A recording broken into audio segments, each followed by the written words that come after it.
नमस्कार। आकाशवाणी की राष्ट्रीय विज्ञान पत्रिका विज्ञान भारती में आपका स्वागत है। मैं हूं मनोज माइंडकर और मैं नवोदिता मिश्रा। चल तू टूटती जमीन को बचाएं हम सभी, कल की राह क्यों तकें, कोशिशें करें हम अभी।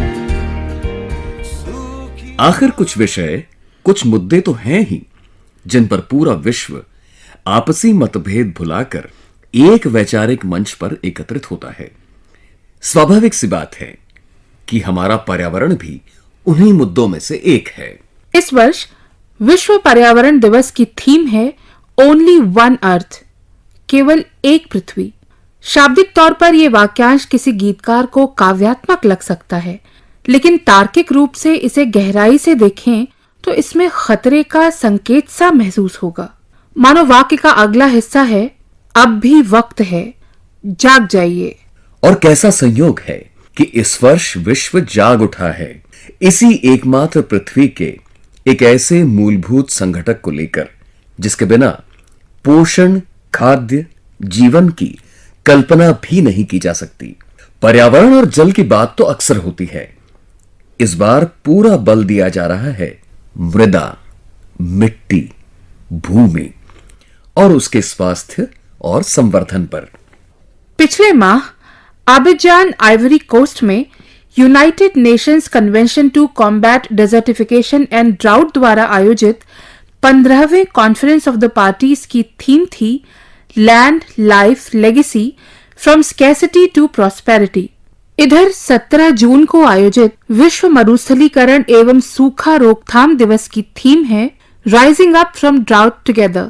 वैश्विक जनसंख्या और खाद्य सुरक्षा के मद्देनजर अब मृदा संरक्षण के अलावा और कोई चारा नहीं है। आखिर अन्न है तो जीवन है। इस पूरे परिप्रेक्ष्य में हमारे देश का दृष्टिकोण हमेशा सकारात्मक रहा है। सोचकर देखिए, कार्बन उत्सर्जन की दृष्टि से विकसित देश भारत की तुलना में कहीं आगे हैं, लेकिन प्रदूषण कम करने की दिशा में हो रहे वैश्विक प्रयासों में भारत ने हमेशा अग्रणी भूमिका निभाई है। पिछले दिनों अनेक स्तरों पर कई कार्यक्रम आयोजित करने वाला सेव सॉइल अभियान भी ऐसी ही एक पहल है। इसका मकसद है मृदा का स्वास्थ्य सुनिश्चित करना, उसके लिए उचित कदम उठाना, यानी मिट्टी के लिए संजीवनी। मुझे खुशी है कि बीते 8 वर्षों में देश ने मिट्टी को जीवंत बनाए रखने के लिए निरंतर काम किया है। मिट्टी को बचाने के लिए हमने 5 प्रमुख बातों पर फोकस किया है। पहला, मिट्टी को केमिकल फ्री कैसे बनाएं। दूसरा, मिट्टी में जो जीव रहते हैं जिन्हें तकनीकी भाषा में आप लोग सॉइल ऑर्गेनिक मैटर कहते हैं, उन्हें कैसे बचाएं। और तीसरा, मिट्टी की नमी को कैसे बनाए रखें, उस तक जल की उपलब्धता कैसे बढ़ाएं। चौथा, भूजल कम होने की वजह से मिट्टी को जो नुकसान हो रहा है उसे कैसे दूर करें।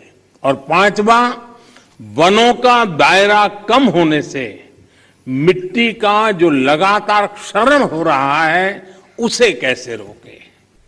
आज पत्रिका की भी यही कोशिश रहेगी कि मृदा से जुड़े कुछ अहम बिंदुओं को टटोला जाए। सुनते रहिए विज्ञान भारती।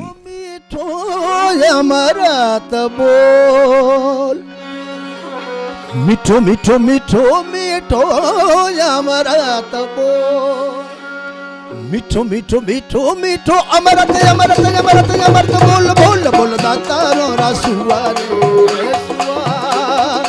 ओ मिठो मिठो बोले मोरे। देश के कुछ पश्चिमी, उत्तर पश्चिमी क्षेत्रों में मरुस्थलीकरण एक अहम चुनौती है। इसकी रोकथाम में अग्रणी भूमिका निभाता आया है central arid zone research institute, केंद्रीय शुष्क क्षेत्र अनुसंधान संस्थान। निदेशक डॉक्टर ओपी यादव बताते हैं, मरुस्थल दुनिया के हर हिस्से में पाए जाते हैं और ये प्रकृति की ही देन है कि दुनिया के अलग अलग हिस्सों में अलग अलग वेजिटेशन है, अलग अलग सॉइल टाइप है। जहाँ तक हम भारत की बात करें तो उसके अंदर थार डेजर्ट जो है, थार का मरुस्थल है, वो सबसे बड़ा मरुस्थल माना जाता है और इस मरुस्थल में पश्चिमी राजस्थान के 12 जिले आते हैं। इस मरुस्थल की विशेषता ये है, जैसे बाकी मरुस्थलों की तरह दुनिया के बरसात कम होती है, वनस्पति की मौजूदगी कम है, रेतीली मिट्टी की उपलब्धता कहीं ज़्यादा अधिक है। मरुस्थलीकरण, चूँकि ये शब्द मरुस्थल से लिया गया है, तो कई बार ऐसा देखने में आया है कि इसमें आम आदमी को थोड़ा कन्फ्यूजन रहता है। अगर मैं UNCCD की बात करूं, जो कि UNO का एक कन्वेंशन है फॉर कॉम्बैटिंग डेजर्टिफिकेशन, उसकी जो परिभाषा है उसके अनुसार मरुस्थलीकरण का मतलब ये नहीं है कि ये ऐसी एक्टिविटी है जो सिर्फ और सिर्फ मरुस्थलों में होती है। मरुस्थलीकरण का मतलब ये है कि भूमि का क्षरण, चाहे वो मानवीय कारणों से हो, चाहे वो क्लाइमेट के कारणों से हो या किसी और वजह से हो, अगर भूमि की उत्पादकता में कमी आती है तो हम उसको डेजर्टिफिकेशन कहते हैं। और ये डेजर्टिफिकेशन सिर्फ डेजर्ट में नहीं होता है, दुनिया के हर उस हिस्से में जहाँ पर भूमि की उत्पादकता में कमी आ रही है, चाहे वो किसी भी वजह से कमी आए, हम उसको मरुस्थलीकरण की संज्ञा देते हैं।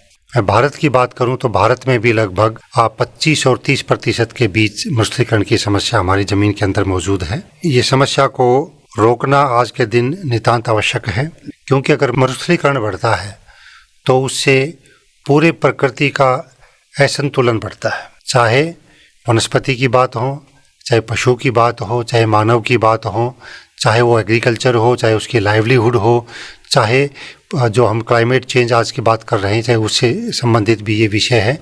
तो आने वाले समय में जब तक हम मरुस्थलीकरण का रोकने के सही उपाय नहीं करेंगे, मरुस्थलीकरण की समस्या ये बनी रहेगी। अभी जो UNO की कन्वेंशन है, जिसको हम UNCCD कहते हैं, ये सबसे बड़ा प्लेटफार्म है ग्लोबल लेवल पे, जिसके 197 देश, दुनिया में जितने भी देश हैं सभी उसके सदस्य हैं और सब मिलजुल कर प्रयास कर रहे हैं कि किस तरह से मरुस्थलीकरण की समस्या को आगे बढ़ने से रोका जाए। काजरी संस्थान 1952 से यहाँ पर कार्य कर रहा है। जब शुरुआत में हमने यहाँ कार्य करना शुरू किया था तो उस वक्त मूविंग सैंड ड्यून्स की बात होती थी, यानी कि रेत के टीले जो यहाँ की तेज हवा में उनका रेत उड़कर रोड पे आ जाता था, खेतों में आ जाता था या रेलवे ट्रैक पे आ जाता था और जनजीवन बहुत ही बुरी तरह से प्रभावित होता था। उस वक्त हमने 1960 के दशक में यहाँ पर किस तरह से उन सैंड ड्यून्स को स्टेबलाइज किया जाए, ये कार्य संस्थान ने किया था और उसका परिणाम आज हमें देखने को मिल रहे हैं। इसके साथ साथ एक कुछ दशक पहले हिमालय का पानी रेगिस्तान में लाने का विचार था इंदिरा गांधी नहर परियोजना के माध्यम से। जब चूंकि यहाँ पे वेजिटेशन बहुत ज़्यादा नहीं था, नहर की बहुत विषम परिस्थितियों के अंदर खुदाई होती थी। स्थिति ये थी कि दिन में नहर को खोदा जाता था और रात में जब तेज हवाएं चलती थी तो उसके साथ रेतीली मिट्टी हवा के साथ बहकर और वापस उस नहर को भर देती थी। इस वजह से उस नहर को बनने में ज़्यादा समय लगा। उस समस्या का निदान इस संस्थान ने फिर दिया। एक शेल्टर बेल्ट का कॉन्सेप्ट हमने यहाँ पे लगाया, जिसके अंदर उस शेल्टर बेल्ट में 3 तरह की वनस्पति लगाई जाती है। बीच में सबसे लंबी वनस्पति होती है, उसके आगे और पीछे थोड़ी कम ऊंचाई की वनस्पति होती है और हमने पूरे नहर के पूरे इलाके में दोनों तरफ वो जिसको हम शेल्टर बेल्ट बोलते हैं वो लगाया।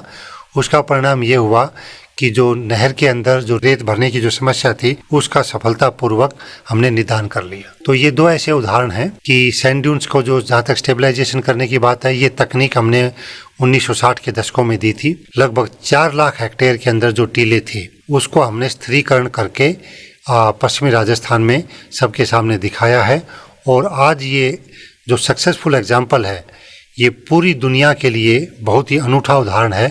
ये काम काजरी का पूरे अफ्रीका में, लैटिन अमेरिकन कंट्रीज में, चाइना में, ऑस्ट्रेलिया में सब जगह कोट किया जाता है किस तरह से मरुस्थलीकरण के प्रभाव को कम से कम तर किया जा सकता है। स्वरांश सौजन्य ओम प्रकाश लखेड़ा, आकाशवाणी जोधपुर।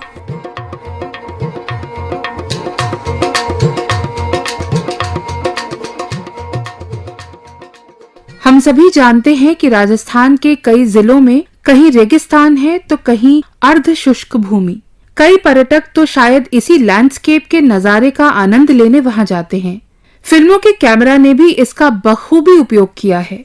हाँ, कुछ पर्यटक ये भी कहते हैं कि ऐसे कुछ स्थानों पर रंगों में थोड़ा बदलाव आया है, और बदलाव ऐसा कि विश्वास नहीं होता। कुछ वर्ष पहले तक कोई सोच सकता था कि यूरोप का फल ऑलिव या जैतून की पैदावार हमारे देश में भी हो सकती है, और वो भी बीकानेर जिले में। मैं डॉक्टर केशव मेहरा, कृषि विशेषज्ञ, कृषि विज्ञान केंद्र बीकानेर से।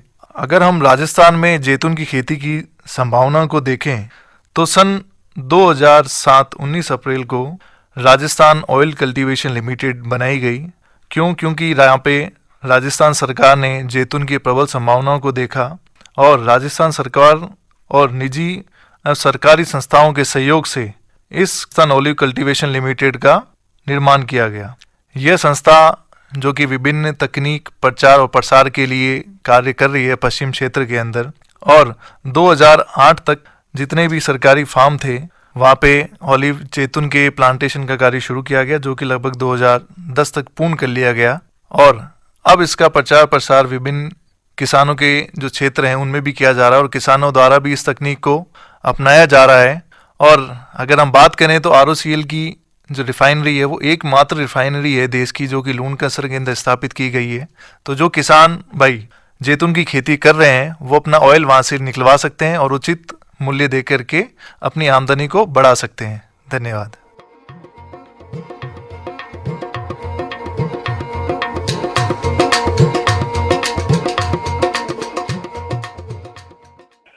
मैं डॉक्टर मदनलाल बेगर, वरिष्ठ वैज्ञानिक एवं अध्यक्ष कृषि विज्ञान केंद्र लूणकरणसर।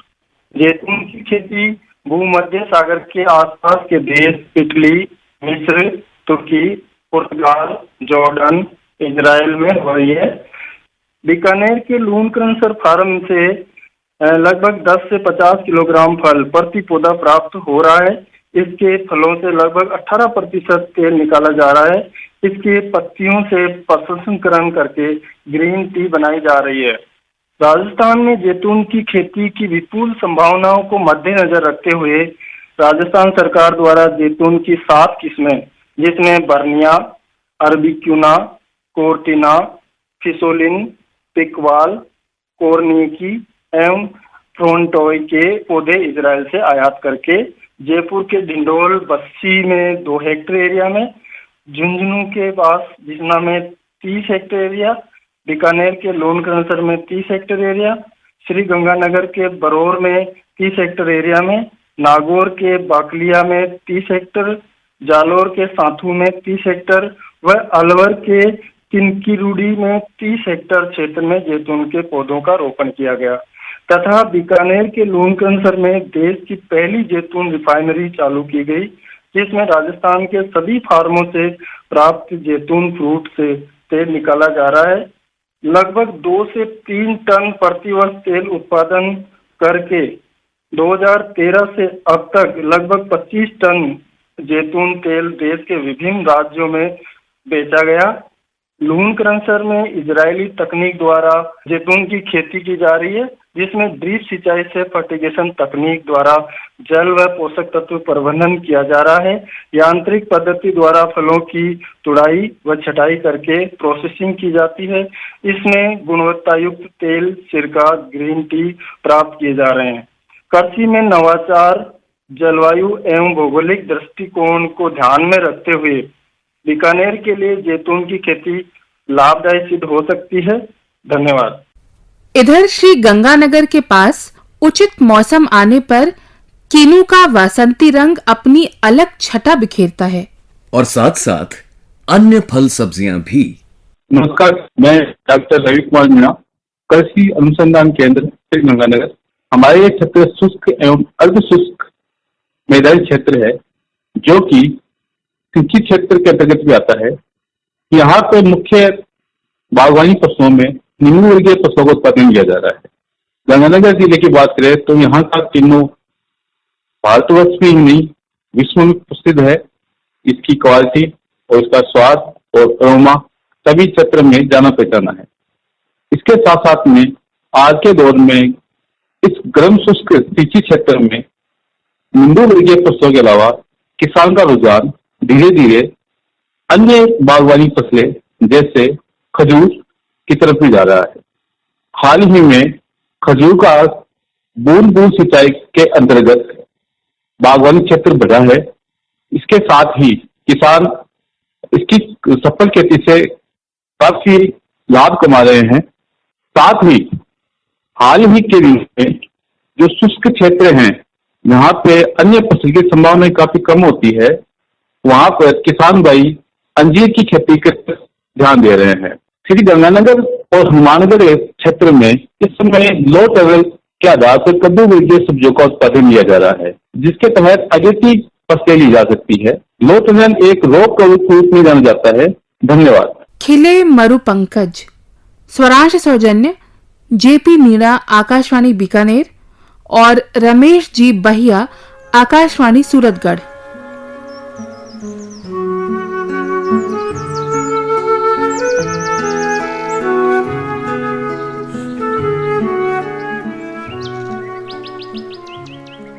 एक बात बताइए, आपने मिट्टी के स्वास्थ्य की दिशा में सभी उचित कदम उठाए, लेकिन एक बात तो भूल ही गए।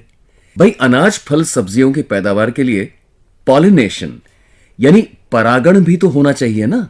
मधुमक्खियों की तरह तितलियां भी परागण का उत्कृष्ट माध्यम हैं। जैव विविधता बनाए रखने में तितलियों की तो विशेष भूमिका रहती है। इसी को ध्यान में रखते हुए वेस्टर्न घाट्स के जैव समृद्ध क्षेत्र में एक तितली अभयारण्य स्थापित करने की घोषणा की गई है।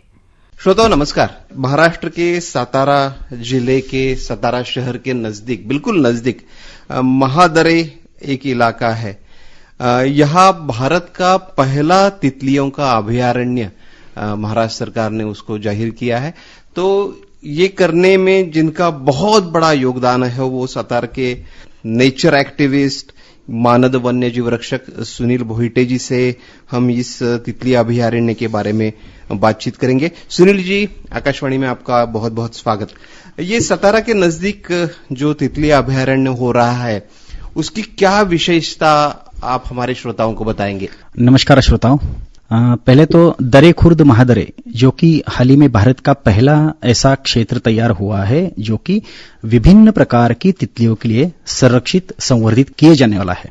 हम हमारी संस्था जो कि महादरे इकोलॉजिकल रिसर्च इंस्टीट्यूट के माध्यम से पिछले 6 साल से यहाँ की जैव विविधता का मापन संवर्धन कर रहे थे। शहरी आवास के नजदीक होते हुए भी यह एक ऐसा प्रदेश है कि जिसे शास्त्रीय परिभाषा में इकोटोन के नाम से जाना जाता है। ऐसे प्रदेशों में अक्सर देखा जाता है कि 2 अलग अलग किस्म की जैव विविधताएं, या तो हम जिसे कि हम इकोसिस्टम परिसंस्था बोलते हैं, वो एकत्रित स्वरूप से हमें दिखाई देती है। यहाँ पे अगर दरे खुर्द महादरे में देखा जाए तो यहाँ की दरे खुर्द महादरे में पश्चिमी घाट की जैव विविधता और उसी हिसाब से उसके नजदीक ही आने वाला दूसरा प्रदेश डेक्कन प्लेटू, ये दोनों प्रदेशों की जैव विविधता एकत्रित रूप से महादरे में दिखाई देती है। और इसी वजह से ऐसे प्रदेशों का संवर्धन या संरक्षण करना हमारी प्राथमिकता बन जाती है। मात्र 105 हेक्टेयर का यह प्रदेश, यहाँ पश्चिमी घाट में पाए जाने वाले 346 तितलियों की प्रजातियों में से तकरीबन 182 प्रजातियां यहाँ मिलती है। यहाँ कुछ शेड्यूल 1, जिसको कि हमारे टाइगर का या तो बाघ का संरक्षण है, ऑर्किड टिट नाम का एक बटरफ्लाई है जो कि तितली है, जिसका कि शेड्यूल 1 में उसकी गिनती की जाती है। उसके हिसाब से व्हाइट टिप लाइन ब्लू, हमारा क्रिम्सन रोज, कॉमन रोज, ऐसे बहुत सारी तितलियां यहाँ पे पाई जाती है। महाराष्ट्र शासन और भारत सरकार का मैं बहुत ही आभारी हूं कि ऐसे निसर्ग के अत्यंत बहुत ही छोटे जीव को और जीव के नाम से ये प्रदेश संरक्षित हो रहा है। अगले आने वाले 10 सालों में, जो कि अक्सर होता है कि अभयारण्य क्षेत्र हो, संवर्धन जिसे कि कंजर्वेशन रिजर्व बोलते हैं, या तो फिर सेंचुरीज हो, ऐसे क्षेत्रों के एक 10 साल के डेवलपमेंट या तो फिर मैनेजमेंट प्लान तैयार किए जाते हैं, जो कि लोगों को साथ में रख के लोगों का विकास और उनके संलग्न जंगल विकास, ऐसे हिसाब से इसके मैनेजमेंट प्लान तैयार किए जाते हैं। उसके हिसाब से यहाँ पर्यटन और निसर्ग विकास, जंगल विकास का मुख्य उद्देश्य रहेगा।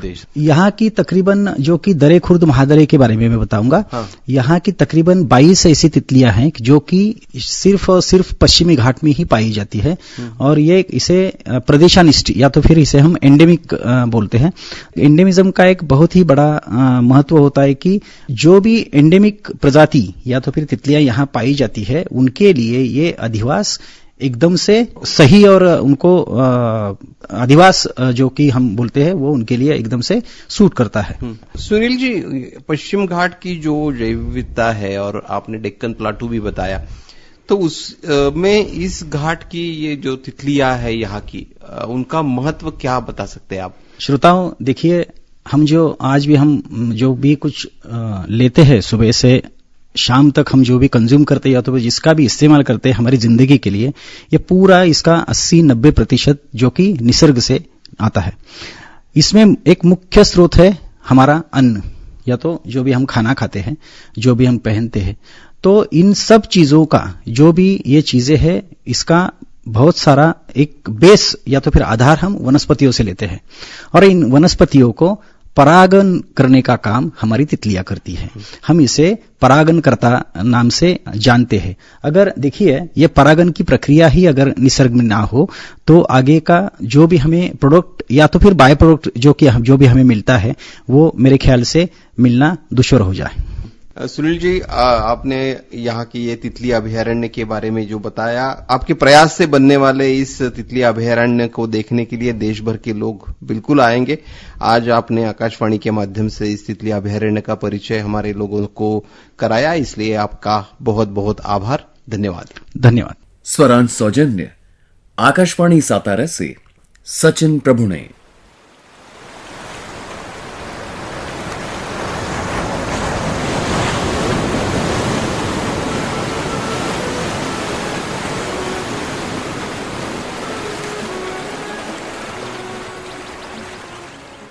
भूमि संरक्षण का अपना महत्व है, चाहे वो मरुस्थल हो, जंगल हो या फिर समुद्र तट।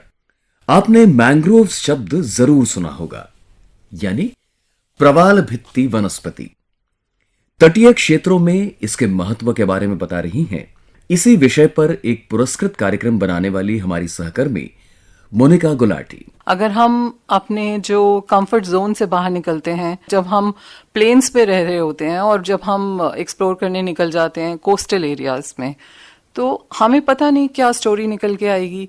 तो ऐसे ही मैं निकल गई थी पिचावरम मैंग्रोव आइलैंड, जो कि चिदम्बरम के पास है। मुझे वहाँ की भाषा नहीं आती थी, तो मैंने अपने साथ किसी को वहाँ का जो लोकल लैंग्वेज जानते थे उनको साथ में लिया और हम लोग जो नेटिव्स थे, जो लोग वहाँ पे रह रहे थे, उनसे बातचीत करनी शुरू करी। तो मुझे बहुत ही इंटरेस्टिंग चीज़ें पता चली मैनग्रोव्स के बारे में।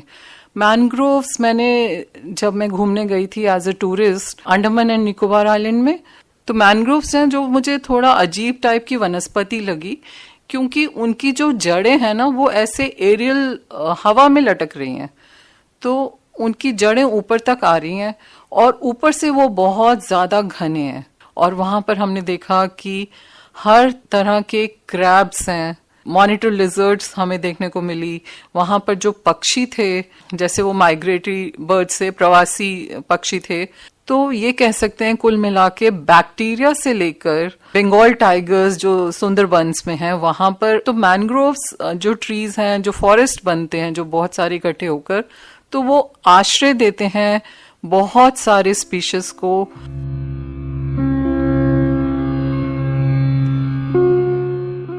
जो मैनग्रोव्स हैं वो सॉइल का संरक्षण करते हैं। और जब मैं इन लोगों से मिली जो कि चिदम्बरम कोस्टल एरियाज में रह रहे हैं, तो इन्होंने मुझे बताया कि जब सुनामी आया था 2004 में, तब इनको पता चला कि मैनग्रोव्स कितने इम्पोर्टेंट है। और वहां पर उन्होंने बताया जब सुनामी आया था तो 7 लोग जो थे ना वो अंदर थे मैनग्रोव आइलैंड में। तो इतनी ऊंची जो वेव्स थी 100 फीट वो वेव्स उस विलेज तक पहुंच नहीं पाई बिकॉज ऑफ द मैनग्रोव्स, क्योंकि बीच में मैनग्रोव्स खड़े थे। तो तब उनको पता चला कि मैनग्रोव्स कितने इंपॉर्टेंट हैं। मैनग्रोव्स की वजह से वो लोग आज जीवित हैं और वो एक बैरियर की तरह खड़े हो गए थे बीच में। कोस्टल फ्रंटियर्स जब हमने नाम रखा तो मतलब था मैनग्रोव्स। कैसे हमारे जो नेटिव्स थे वहाँ के, उन लोगों की जान बचाई। 100 से भी ज्यादा इंसान वहां पर थे जो विलेज में थे, जब तक कि उनको वार्निंग सिग्नल्स मिले कि आप किसी ऊंची जगह पे चले जाएं और सुनामी आ रहा है। और फिर उन्होंने देखा कि मैनग्रोव्स तक वो सीमित रह गया और उनकी जान बच गई। तो तब से 2004 से जब से सुनामी गया, उसके बाद इन्होंने जो लोकल हेल्प ग्रुप्स से MSSRF की टीम के साथ उन्होंने सेल्फ हेल्प ग्रुप्स बनाए। फिर मैनग्रोव कंजर्वेशन शुरू किया।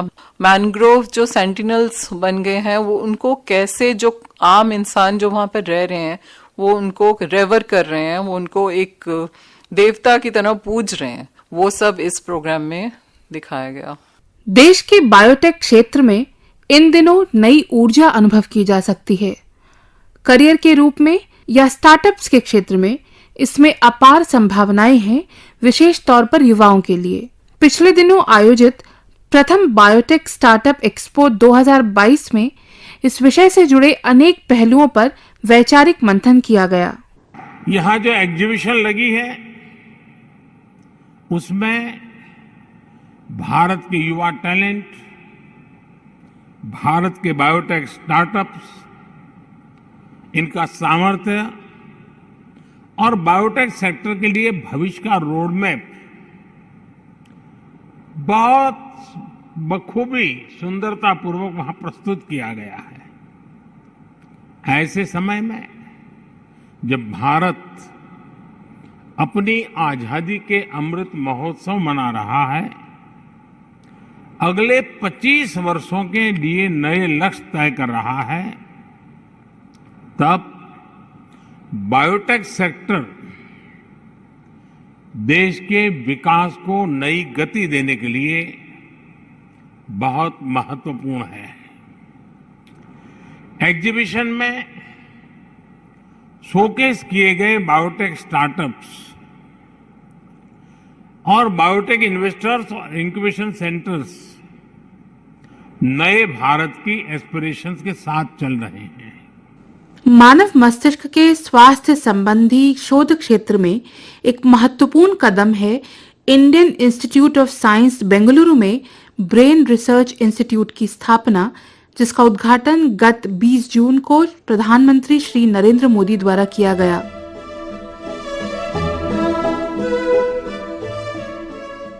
समय का यह पड़ाव देश की कुछ प्रमुख विज्ञान विभूतियों के जीवन चक्र के साथ गहराई से जुड़ा हुआ है। प्रख्यात रसायनविद आचार्य प्रफुल्ल चंद्र रे, सांख्यिकीविद PC महालनोबिस, जैव रसायनविद और देश की प्रथम महिला PhD कमला सोहनी, चिकित्सक डॉक्टर उपेंद्र नाथ ब्रह्मचारी और पक्षीविद डॉक्टर सालिम अली के अतुलनीय योगदान को विज्ञान भारती का नमन। अंतर्राष्ट्रीय योग दिवस पर आप सबके समग्र स्वास्थ्य की शुभकामनाओं के साथ संपन्न होता है विज्ञान भारती का ये अंक। मनोज माइंडकर और नवोदिता मिश्रा को अनुमति दीजिए। नमस्कार।